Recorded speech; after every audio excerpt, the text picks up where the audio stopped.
मैं आपसे कहूँ कि एक एबी लिमिटेड कंपनी है जिसमें ₹1 कमाने के लिए आपको ₹10 निवेश करना पड़ रहा है, और दूसरी वाजेड लिमिटेड कंपनी है जिसमें आपको ₹1 कमाने के लिए ₹20 निवेश करना पड़ रहा है। तो आप कौन सी कंपनी में अपना पैसा निवेश करना पसंद करेंगे? तो आप एब्सोल्युटली एबी लिमिटेड कंपनी में अपना पैसा निवेश करना पसंद करेंगे। लेकिन कंपनी वाले कंपनियों में ही अपना पैसा निवेश करना चाहिए या नहीं, यह हम वीडियो में आगे डिस्कस करेंगे। तो अब बात करें पी रेशो की, तो पी रेशो एक फाइनेंशियल रेशो होता है जिसे हम प्राइस टू अर्निंग रेशो भी कहते हैं। तो इसे हम एक सिंपल एग्जांपल से समझते हैं। सपोज मान लीजिए कि आपकी एक शॉप है, उस शॉप में बेचने के लिए कुछ सामान खरीदने के लिए आप मार्केट में जाते हो। तो मार्केट में जाने के बाद आप दो चीज़ों को देखते हो, दोनों चीज़ें एक ही कैटेगरी की होती है, लेकिन उनमें से पहली चीज़ की प्राइस होती है ₹100 और दूसरी चीज़ की प्राइस होती है ₹50, और उनमें मिलने वाला प्रॉफिट दोनों में ₹5 होता है। उनमें से आप कौन सी चीज़ खरीदोगे? तो आप एब्सोल्युटली दूसरी चीज़ खरीदोगे, क्योंकि दूसरी चीज़ सस्ती है कंपेयर टू पहली चीज़ से। तो इसी तरह किसी कंपनी में ₹1 कमाने के लिए आपको कितने रुपये निवेश करना पड़ता है, यह हमें समझता है पी रेशो से। और ज़्यादातर निवेशक वैल्यू ऑफ मनी को समझने के लिए पी रेशो का यूज़ करते हैं, लेकिन कोई भी निवेशक सिर्फ पी रेशो को देखकर किसी भी कंपनी में अपने पैसे निवेश नहीं करता, क्योंकि वह अदर्स फाइनेंशियल रेशो भी चेक करता है।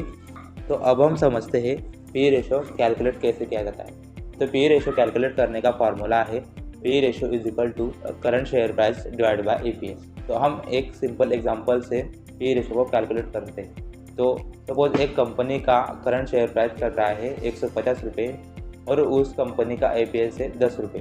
तो इसे P निकाला जाए तो P is equal to current share price हमारा ₹150 है और डिवाइड बाय हमारा EPS है ₹10। तो इससे हमारा P निकल के आता है ₹15। यानी कि हमें इससे यह समझ में आता है कि हमें उस कंपनी से ₹1 कमाना है, तो हमें उस कंपनी में ₹15 निवेश करने पड़ेंगे। तो यह तो था हमारा पी रेशो कैलकुलेशन करना। अब तक हमने पी रेशो क्या होता है यह देखा, और पी रेशो कैलकुलेट कैसे होता है यह देखा। लेकिन हमने वीडियो को स्टार्टिंग में देखा था कि किसी कंपनी का पी कम रहा तो उस कंपनी में इन्वेस्ट करना चाहिए या नहीं। तो इसे हम कुछ एग्जांपल से समझ। पहला एग्जांपल है, इसमें एक कंपनी है जिसका ईयर 1 का EPS है 10 और ईयर 2 का EPS है 11 और ईयर 3 का EPS है 12, और इसके करंट शेयर प्राइस भी पहले ईयर 1 में ₹100 है, ईयर 2 में ₹110 है और ईयर 3 में ₹120 है। यानी कि इस कंपनी में हर साल 10% की ग्रोथ हो रही है, और इससे जो पी निकल के आ रहा है वो हर साल 10-10-10 है। यानी कि इस एग्जांपल से हमें यह समझ में आता है कि इस कंपनी का पी तो लो है, लेकिन इस कंपनी की ग्रोथ भी लो है। यानी कि किसी कंपनी का पी लो रहा लेकिन ग्रोथ भी लो रही, तो ऐसी कंपनी में इन्वेस्टमेंट करना एक खतरे से भरा हो सकता है।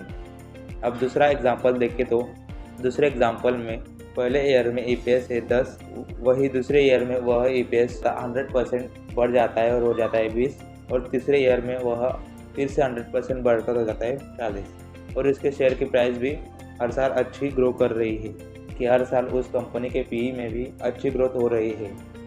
यानी कि इस एग्जांपल से हमें यह समझ में आता है कि इस कंपनी की ग्रोथ तो हाई है और इसका PE रेशो भी हाई है। और जो तीसरा एग्जांपल है वह है, उसमें EPS है हमारा पहले ईयर में 10, दूसरे ईयर में वह बढ़ के हो जाता है 30 और तीसरे ईयर में वह बढ़ के हो जाता है 70। यानी कि इसमें कंपनी में ग्रोथ हो रही है और इसका शेयर प्राइस भी हर साल अच्छी तरीके से बढ़ रहा है। पहले साल इस कंपनी का शेयर प्राइस था ₹100, दूसरे साल इस कंपनी का शेयर प्राइस था ₹450 और तीसरे ईयर में यह शेयर प्राइस हो जाता है ₹1400। लेकिन इस कंपनी का पी मॉडरेट है, लेकिन इस कंपनी की ग्रोथ हाई है।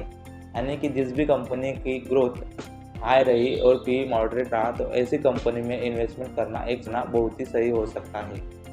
और हम तीसरे एग्जाम्पल से पी रेशो को समझे तो इसमें EPS जो है हर साल घट रहा है, यानी कि कंपनी की ग्रोथ हर साल घट रही है और इसका PE भी हर साल लो होते चला जा रहा है। यानी कि इसका PE लो है, लेकिन इस कंपनी की ग्रोथ नेगेटिव है।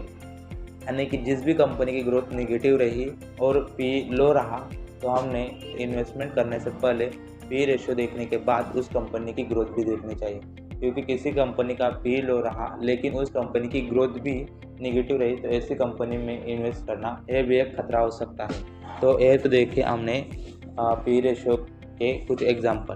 तो अब हम देखेंगे कि किस सिचुएशन में कंपनी का पी लो रहता है। तो सबसे पहला, जब स्टॉक सचमुच में अंडर वैल्यूड होता है तब उस स्टॉक का पी कम होता है, और जब कंपनी की ग्रोथ लो रहती है और तब भी उस स्टॉक का पी जो है लो रहता है। और कंपनी का पी हाई तब रहता है जब कंपनी का स्टॉक ओवर वैल्यूड रहता है या फिर कंपनी की हाई ग्रोथ यानी कि अच्छी ग्रोथ करती है। इन दो सिचुएशन में कंपनी की ग्रोथ लो रहती है और इन दो सिचुएशन में कंपनी की ग्रोथ हाई रहती है। तो अब देखिए कि पी रेशियो को चेक करने का सही तरीका कौन सा है इसको। तो पी रेशियो को चेक करने के लिए हमें उसके कॉम्पिटिटर के रेशियो से कंपेयर करना चाहिए। यानी कि सपोज तो हम विप्रो कंपनी के पी को चेक कर रहे हैं तो विप्रो कंपनी के पी को टीसीएस से या फिर इन्फोसिस से कंपेयर करना चाहिए, तब जाके हमें अच्छा पी किस कंपनी का है यह समझने में आसानी होती है।